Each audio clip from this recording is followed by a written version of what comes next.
এরপরে প্রশ্ন হলো, মৈত্রী যাত্রা নামে নারীবাদীদের একটি অনুষ্ঠান হয়েছে। অনুষ্ঠানের আগে এর সপক্ষে তারা ব্যাপক প্রচারণা চালিয়েছেন। তাদের পেজে নানা ধরনের ফটোকার্ড প্রচার হয়েছে এবং অনুষ্ঠানেও নানা ধরনের ফেস্টুন এবং নানা ধরনের লেখাজোখা প্রচার হতে দেখা গেছে। সেগুলোতে যে সমস্ত বক্তব্য রয়েছে তা হলো, সম্পত্তিতে নারীর সমান অধিকার নিশ্চিত করো, নারীর শত্রু ধর্মীয় মূল্যবাদ, ট্রান্স নারীরাও নারী, পাহাড় থেকে সেনা প্রত্যাহার করো, তারপর আমরা সবাই বেশ্যা চাই, আমাদের হিস্সা, এই জাতীয় কথা লেখা ছিল। এ ব্যাপারে আপনার মন্তব্য কামনা করছি। দেখুন, মৈত্রী যাত্রা নামে যে অনুষ্ঠান হয়েছে আমরা খুব নিবিড়ভাবে পর্যবেক্ষণ করে দেখেছি। এখানে আসলে নারীদের অধিকারের চাইতে এখানে যারা নারী নন, যারা ফেক নারী, তাদেরকে রিপ্রেজেন্ট করার চেষ্টা হয়েছে বেশ জোরালোভাবে এবং বেশ প্রকটভাবে। একজন নারী তিনি একজন পুরুষের সাথে ঘেঁষাঘেঁষি করবেন না, কোনো নারী সেটা চান না।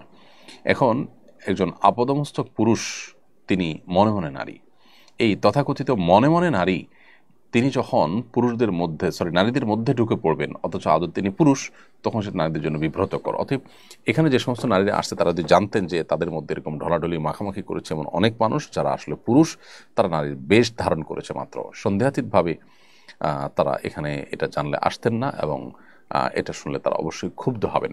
তাহলে তাদের সাথে এটা এক ধরনের প্রতারণা হলো।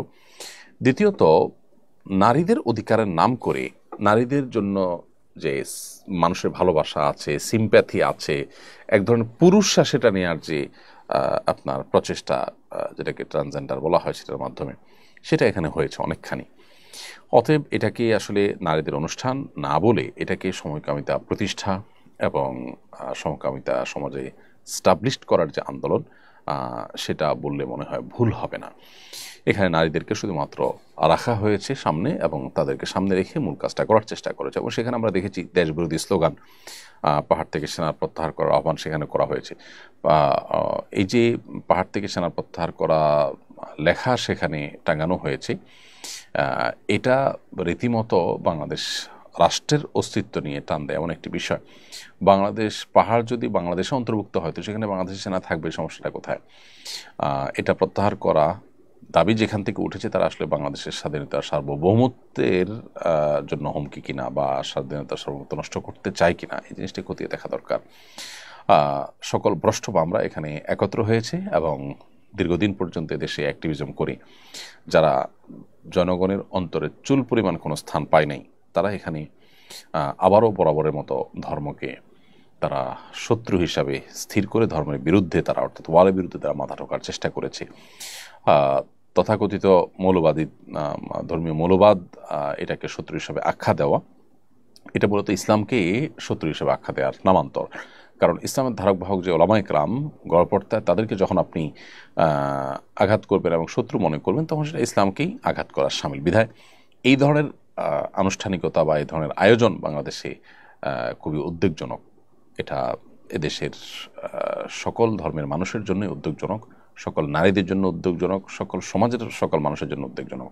এখানে যে আপনার খুব বাজে একটা আপনার স্লোগান সম্বলিত লেখা প্লে কার্ড আমরা দেখতে পেয়েছি, যে নিজেদেরকে সেখানে বেশ্যা বলা হচ্ছে, নাউজুবিল্লাহ। খুবই দুর্ভাগ্যজনক যে এগুলো থেকে আমাদের বাচ্চারা কি শিখবে।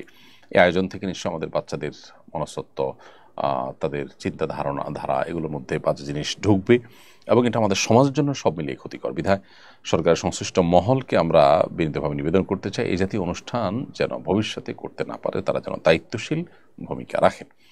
মোহাম্মদ আলমগীর